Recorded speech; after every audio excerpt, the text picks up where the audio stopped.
And what was it like stepping into the Enterprise for the first time, just into the... It was like going into outer space. It was amazing. I actually tapped JJ on the shoulder, and when the first time I had my... Because the first time I'm on the bridge, I'm not in my uniform, but the second time, when I actually go on as a member of the crew, I tapped JJ and said, "Look at me, watch this." And I stepped through the view screen. Actually, I didn't even come through the turbo lift. I kind of went through the front of the ship, but it was like one small step for me, one giant leap for Star Trek kind. Obviously, J.J. Abrams has made 2 films now. You've been in both of them. I know. Is this a kind of De Niro-Scorsese relationship, or are you just sleeping with him? I think probably. Well, he has Greg Grunberg, who's in everything he does. Who's in currently in Heroes. He plays Matt Parkman in Heroes at the moment. I wouldn't want to use Greg. Greg's even in Star Trek. He plays the voice of Kirk's stepfather. Oh, really? Yeah. He was also in Felicity. That's right. Yeah, he's been in everything. I think they're childhood buddies. But if there's room, if Greg don't mind, then I'd be happy to join the JJ gang. I love working with JJ. He's an extraordinary man and an amazing director. He makes it look very, very easy what he does, but what he does is extremely complex and smart. Absolutely. He really does use film brilliantly, and I think it's because he cut his teeth on a very cinematic TV show. Yeah. Which is of course a great show. I know you're a fan of it. What kind of character would you like to play in Lost? Like, how would you like to be introduced to it if you're going to be... Lost was... I guess I'd have to be some kind of old friend of Charlie, but Charlie's gone now, so I don't know. I love watching that show. I would be the drummer in Charlie's band. Yeah. I kind of said to JJ once, can I be in Lost? Can I do something? I'd love to just go to Hawaii and meet everybody. Yeah. I met Matthew Fox last year, and he was really nice. He was a real cool guy. I saw him and I thought, where's Matthew Fox? And he's a big Shaun of the Dead fan, so it was a great introduction. But I don't know. I think I'd probably back away from that. Wouldn't want to. I'm really enjoying the show at the moment. Yeah, it's fantastic. It's really kind of solid again, Yeah, and it's just amazing here. It's very rare for time travel to be introduced to something to make it raise the bar. Normally that is the kind of sharp jumping moment. But in this, it's actually done the opposite. I think they were it was the only thing they could have done with it, because it had to be something weird. It couldn't just be, I mean, the way that the story was developing, it needed to be something science fiction-y and strange, and I think they've really hit it on the head. Is there any intention to return to stand-up? And if you did, would you do it stateside or UK? I don't know. I just don't know if there's enough hours in the day. I've got so much to do, and, not just in work but my personal life, and stand-up really is quite a lonely profession. You're off on the road. You're playing in front of large groups of people, and then suddenly you're on your own in a bed and breakfast in Macclesfield, and it's strange. Yeah.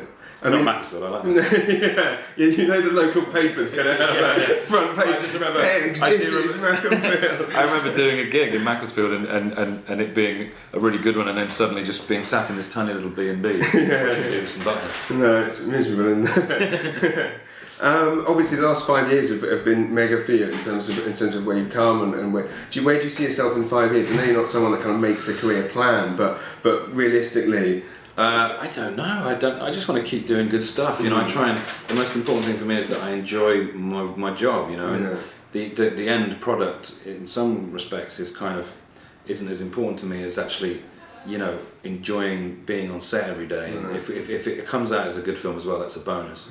I just want to work with good people and keep challenging myself and keep writing and try and just navigate this mad world that it is.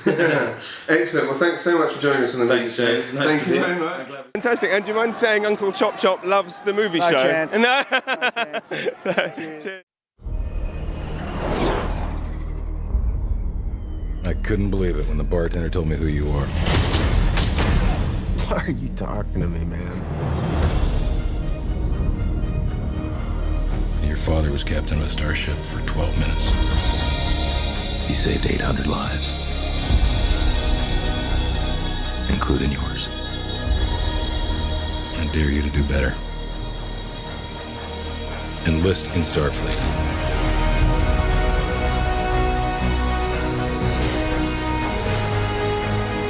You will experience fear. Fear in the face of certain death. Pull your chute!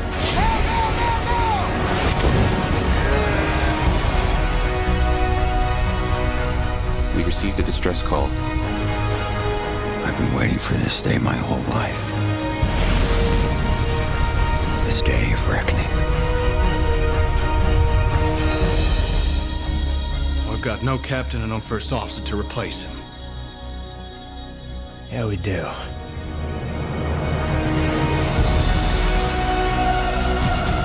You are capable of deciding your own destiny. The question is, which path will you choose?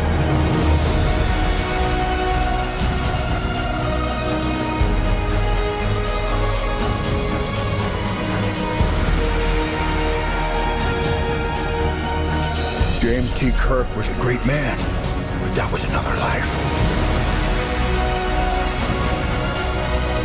They're locking torpedoes. Emergency evasive! Fire everything!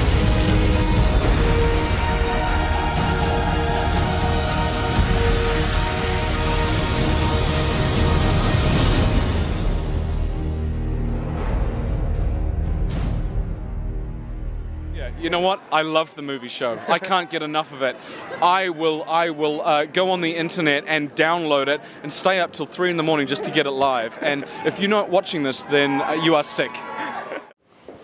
On next month's show, we'll be back to normal with reviews of all the new releases, exclusive interviews, and rare clips. But until then, enjoy yourselves.